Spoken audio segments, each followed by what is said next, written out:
Thank you all. Moments ago, the flags over the Capitol were lowered in memory of Senator Dianne Feinstein. As California's longest-serving senator, Senator Feinstein broke barriers and blazed a trail for women. Her career was, by any standards, historic.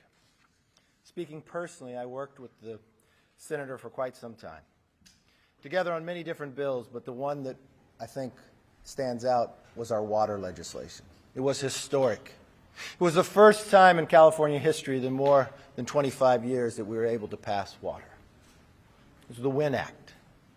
And I remember the hours and the nights that we would have to work to try to work through, and the challenges. We come from different parties, we have different philosophies, but we put our state first.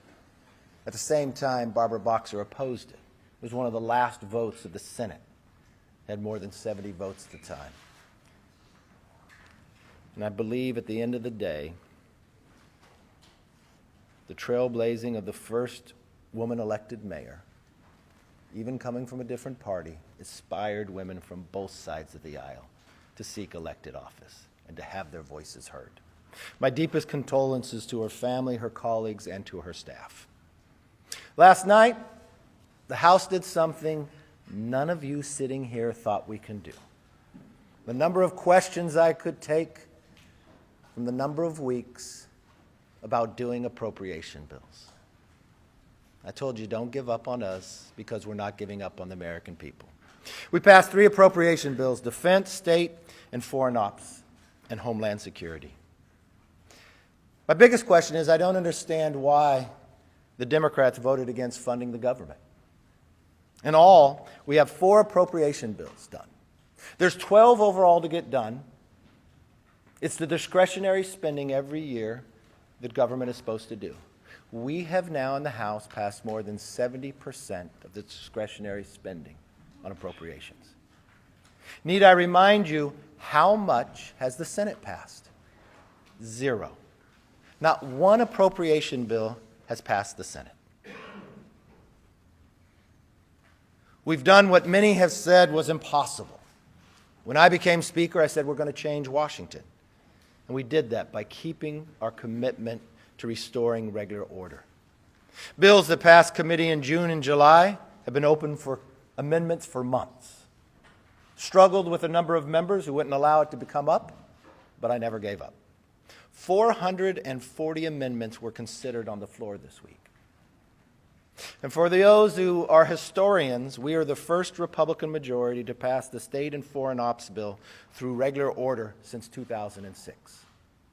My entire political career as a member of Congress, the Republicans have never been able to do what they just did last night.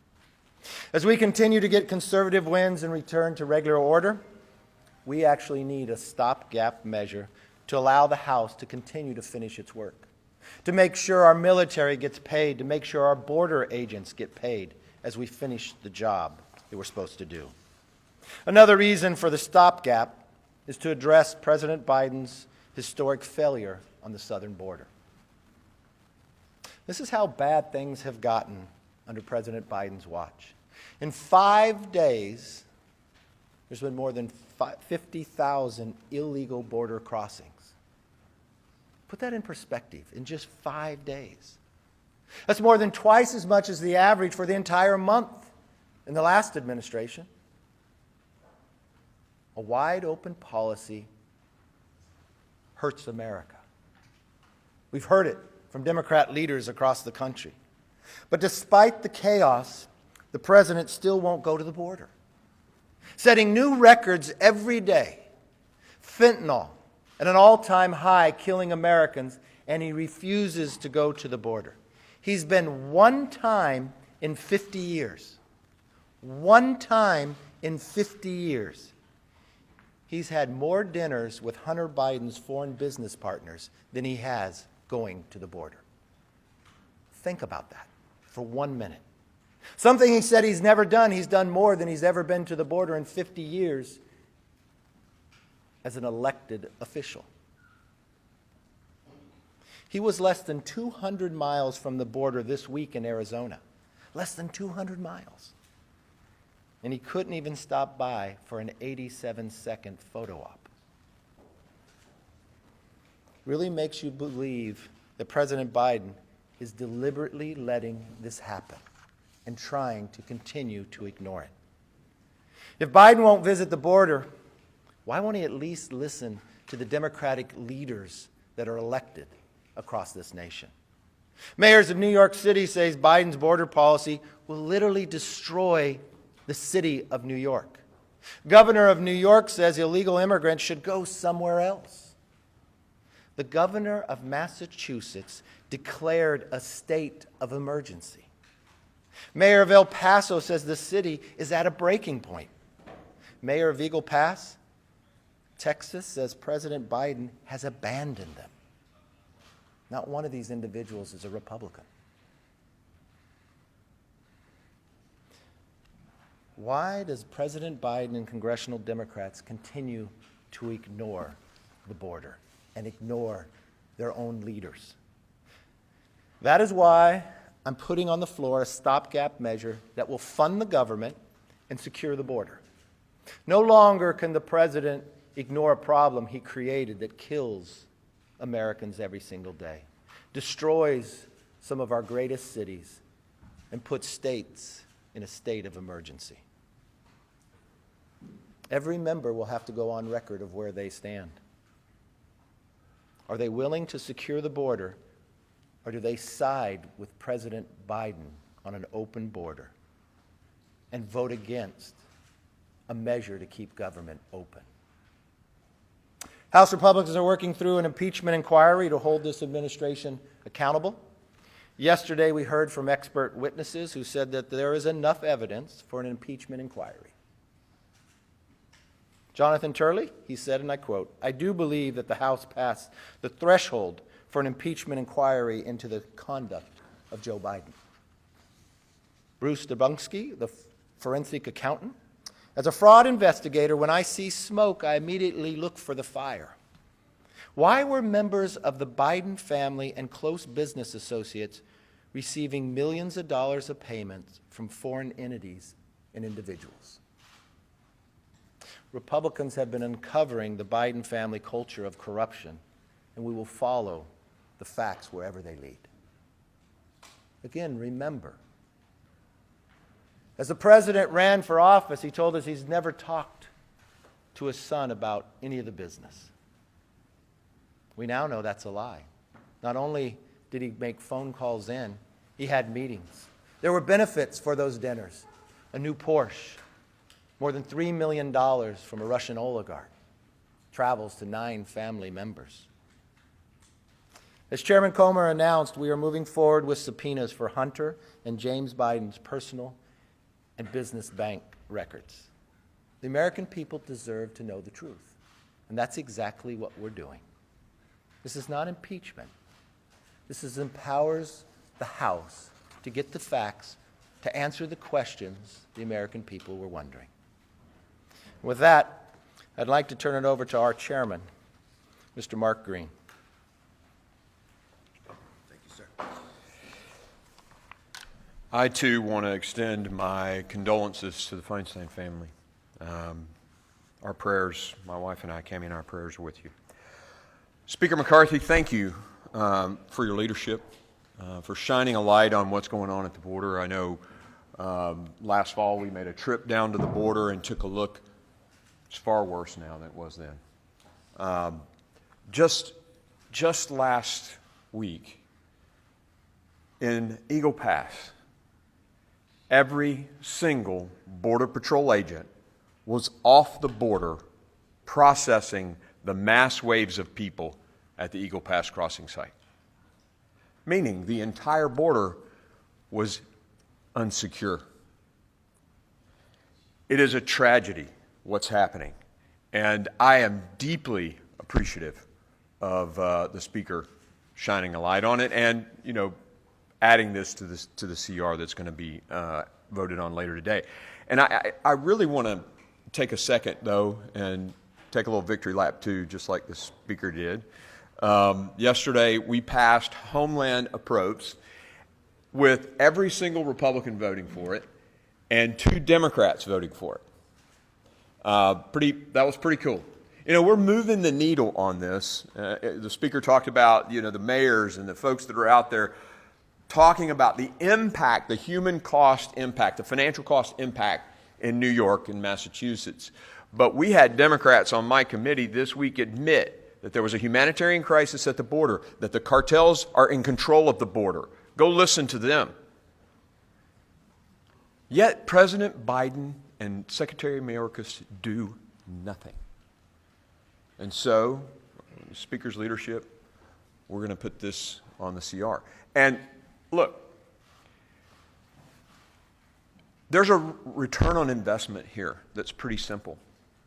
If you do a 30-day CR that costs X dollars and you shut the border down forever with H.R. 2, the strongest, best border security bill in the history of this country, you save hundreds of billions of dollars over those years and tens of thousands of American lives.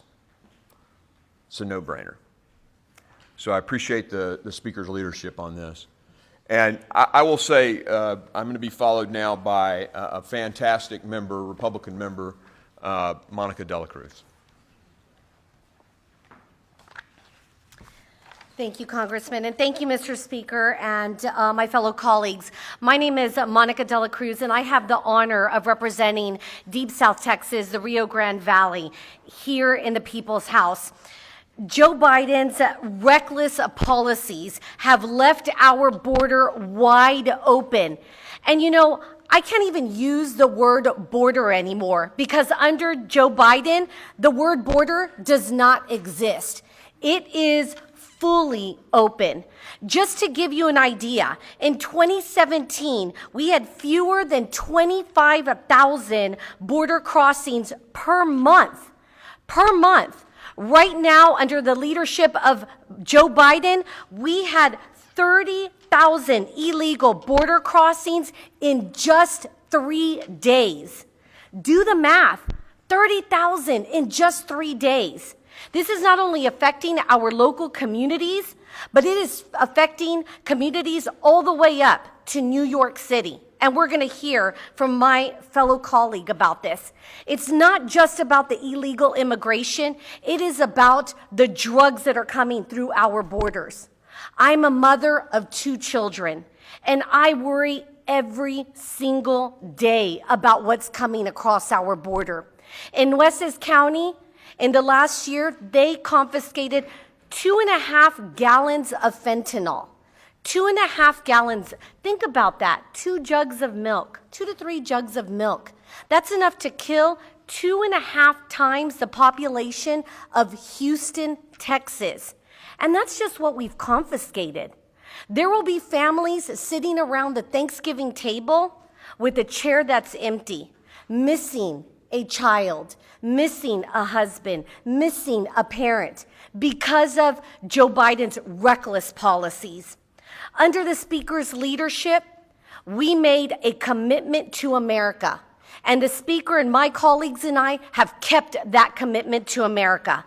We passed H.R. 2, Securing the Border Act, so that we could show Americans that we are committed to keep American communities and Americans safe.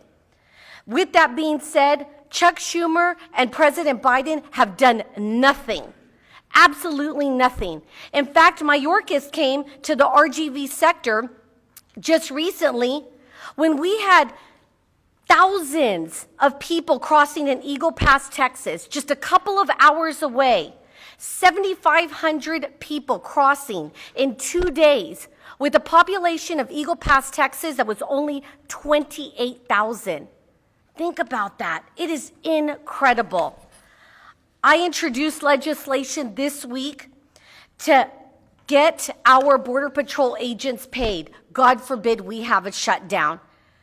Not only that, but I have introduced legislation that will ensure that if a stiff penalty will be given to those who flee Border Patrol and custom agents. We are working hard, but the president and too many Washington politicians have failed to act. The government is not a telenovela. We came here to lead and deliver results and solve problems, and most of us are here to do that.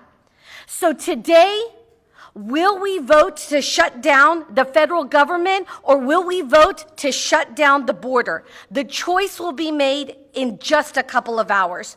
I choose to stand with hardworking families. I choose to stand with Border Patrol and custom agents. And I choose to stand with American people who want a secure border. Thank you very much. Well, thank you very much, and good morning, everyone. I am proud to represent the southwest corner of Long Island that just borders New York City. And over the last couple of weeks here on Capitol Hill, much of the conversation and the rhetoric has been focused around the fact that Republicans can't seem to agree. But you're mistaken, we do agree. We agree that we need to rein in reckless spending from Joe Biden's administration. We agree that there is nothing more important right now than securing our southern border. If you want to see people who can't get along, focus your attention on what now has become a circular firing squad of Democrats just in my home state of New York. You have Mayor Adams, you have Governor Hochul, you have Secretary Mayorkas, you have President Biden, and our so-called border czar, Kamala Harris, sitting around a circle, firing shots at one another because they have no idea how to make this disaster better. Mayor Adams, who I will tell you there's few things that we agree on, but I do agree with him on one. This issue, the fact that our borders are wide open, could destroy one of the greatest cities in America, New York City. People have actually said that the lights are dimming on Broadway because of the disaster that's been created. And what's the response? Well, a year ago, when everyone was saying, the people behind me were saying that eventually every state would become a border state, we were coined as fearmongers. But now, you look at cities throughout this country, and they have been taken over by migrants. Over 100,000 migrants have came into New York City since spring of 2022. And Governor Hochul and Mayor Adams, throughout their campaigns, were there with open arms. We are a sanctuary city. We welcome everyone to the land of milk and honey. Well, now, Mayor Adams clearly had no plan in place. There's people on street corners. He's now set up shop in vacant warehouses at JFK Airport. Does anyone legitimately think that people come into this country for a better way of life, for the American dream, to live in a vacant warehouse at JFK Airport? The answer is no. That's not the American dream, and it's a failure of democratic policies. Now, we have the governor asking the president and his administration, which we are confident he is going to agree to allow migrants to live in our national parks. One of them being Floyd Bennett Field in Brooklyn. I had a great career in the NYPD. And some of my brothers and sisters who took the oath to protect and serve the Constitution, took the oath to stand that line between good and evil, that took the oath to put their life on the line every day to defend hardworking New York City neighbors, they call Floyd Bennett Field their office. Scuba, aviation, special operations, and other members of the NYPD now have to share their office with illegal migrants. It is estimated that in 2023, the city of New York will spend close to $4.5 billion with a B just on migrants. In 2024, estimates that could be up to $8 billion. Chairman Green held a hearing the other day about the financial burden that migrants are causing on the United States of America. There were members of our committee that sat on that dais whose state's budget don't equal the amount of money that New York City is going to spend on migrants over the next couple of years. And the answer to that, Mayor Adams wants to cut city budgets by 15% over the next 9 months. The NYPD, the FDNY, emergency management, sanitation, you name it, they are getting cut 15%. And those are the agencies that are fighting each and every day to handle the migrant crisis. This has affected our schools. It's affected local businesses. Just yesterday, they announced that there's over 1,000 CVSs closing. Has to do with people walking in and walking out. We're dealing with it in New York City. It's affected every industry. And today, we are going to take a stance. And when Americans have asked, people back in New York have asked, well, what is Republicans doing about it? Like the chairman said, like the speaker said, we passed the most comprehensive border bill, the Secure the Border Act, to invest money in infrastructure and technology, to hire more Border Patrol agents. And what have the Democrats done? Zero. So today, we are going to vote. And I ask my colleagues, this is not about standing behind an individual. It's about standing up for America. Today is about moving America forward. The people that sent us here to govern, today we are going to govern.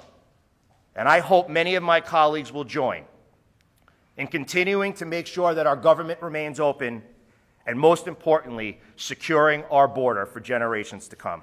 Mr. Speaker, thank you very much. Thank you, Anthony. And 70%, more than 70%, discretionary spending has approved inside this House. The Senate has done nothing. A little later today, we'll vote on a stopgap to keep government open and secure our border. It's a bipartisan bill that can keep government open. We hope Democrats will join with us. I hope Democrats don't vote to shut the government down. With that, let me take questions. Yes, sir. Mr. Speaker, you know full well in order to get a stopgap bill approved, you need to get support from the Democrats in the Senate and the White House. So why aren't you doing that? And what do you say to people who simply believe that the reason why you're not is because you're concerned about your own job? Really? So let's see. What has the White House done and what has the Senate done? They haven't passed one appropriation bill, and they haven't passed any. Pass a CO right now on bipartisan lines. And they've been trying to pass appropriation bill too, and they haven't done any of that.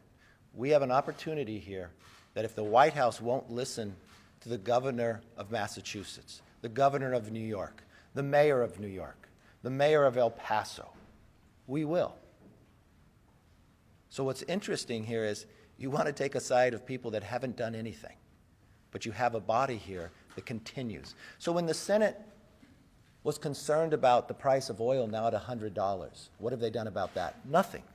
But we passed a bill that would lower the price of energy for all Americans. It's easy. Yeah, it's easy. It's easy to surrender. If you want to surrender, yeah. But if you want to fight for the American public, to secure our borders and keep government open, how is that a problem? It's only for CNN that becomes a problem, that I don't surrender to the liberals. What I want to do is stand for America. So you won't come to Yes, sir. Are you going to be Democrats in the CR on the line? There's already over 9 Republicans that will never vote for We'll see. I can't understand why someone would side with President Biden on keeping the border open. We'll see when the vote comes. If those individuals vote that way, you should ask them that question. Can you walk us through what you're expecting, not only later today, but heading into that Sunday to 12:01 a.m. deadline to fund the government?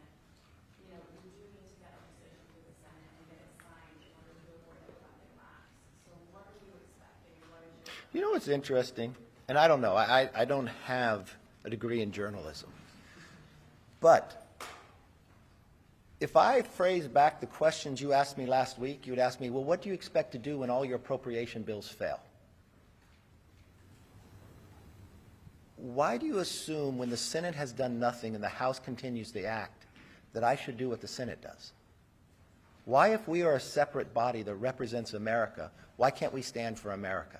What I expect to do is exactly what we did last night, to not give up and pass our bills and keep government open. Mr. Speaker, I was speaking with a who said he's with you on getting further spending down. He's with you on tougher border security. But he's not willing to shut the government down. Do you see a government shutdown as the best way to get what you want on those two issues? No, I hope you listen to me. I'm putting a bill on the floor so government won't shut down. The Senate hasn't done any of that. The president hasn't engaged in anything. He got an 87-second photo op in Michigan on a strike that he created. He's had 50 years to visit the border, and he hasn't. He's had Democrat leaders cry out. States declare a state of emergency, and he's ignored it. So we're actually doing what we said we would do. Just like we said we'd give the parents Bill of Rights. We passed that, and the Senate does nothing. When people were concerned about crime, when D.C. was going to decriminalize, and you all asked me, why are you passing this bill? The Senate will never take it up. You know what? It's law today. When we wanted to end the pandemic, and you asked me the exact same question you asked me here now, you just put a new title in it. Why do you pass that? The president will never sign it. It's signed into law. When you asked me that you could never, because Republicans in the past couldn't pass a border security bill, we have a slim majority. We have a slim majority. We had 3 members out yesterday, and we still passed those appropriation bills. I don't know in the moment of time that you will look at what body works and what body talks. What body represents the American people and listens to them and takes action. And it doesn't matter what party they're in. We listen to all sides. We offered 440 amendments. We went through regular order, something this body has not seen. Since I became Speaker, we had a total open bill, something that hasn't happened in 7 years for the whole time of Pelosi and Ryan. I don't know what they teach in journalism school. I want you to believe in this country. You don't have to be so negative. This is America. We're too great to think so small and be so negative. Yes? Mr. Speaker, you have made border security a central issue here in this funding fight. There's a group of bipartisan senators, as you know, that's negotiating a border security amendment. How involved are you in those talks? Are you talking to some of your friends on the other side of the Capitol? It's not just I who's made it the issue. The governor of New York, the governor of Massachusetts, Republicans and Democrats here and in the Senate as well. I've talked to, yes, Democrat senators and Republican senators about it. The difficulty that you have is the leader in the Senate, if you want to get, what you have to do is get real policy, just like what we're doing today. This gives real policy in H.R. 2. Because the challenge is what the president has done here by opening the border. You have to get 60 votes in the Senate for policy change. That's going to be a high threshold, but it has to be policy. Yes, ma'am. What kind of assurances has your leadership team given you that they will challenge you for the speakership if the motion to vacate comes up next week? I've never asked anybody that question on. I don't intend to. You know the best thing to do is just leave. Yes, sir. What is real policy on the border? What is the First thing I would do is, do you know as taxpayers, we're paying money to store the materials instead of finishing the holes in the wall? The first thing you do is you finish the wall. The next thing you reinstitute remain in Mexico. Title 42. You've got a number of members on both sides of the aisle that would support that. And then we have to have asylum reform. You allow people just to claim asylum to walk in. 90% of them doesn't hold up, but they're already in the country and never depart. Then we have to stop the cartels, the human trafficking that they're doing, the wristbands in America that you still have to pay back. We need to stop the fentanyl. Do you realize what fentanyl is doing in this nation? It's the #1 killer of Americans between the ages of 18 and 45. I want you to think for one moment, for every person in America, what happens between the ages of 18 and 45? It's the years that you reproduce.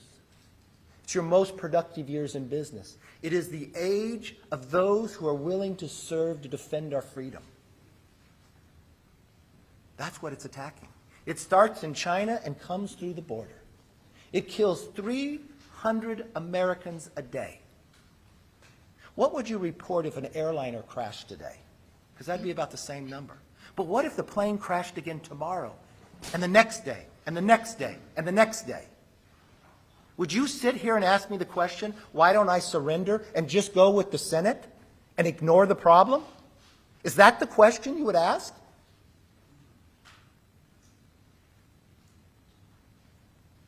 I pledged in taking this job to change Washington, to stand up for the American public.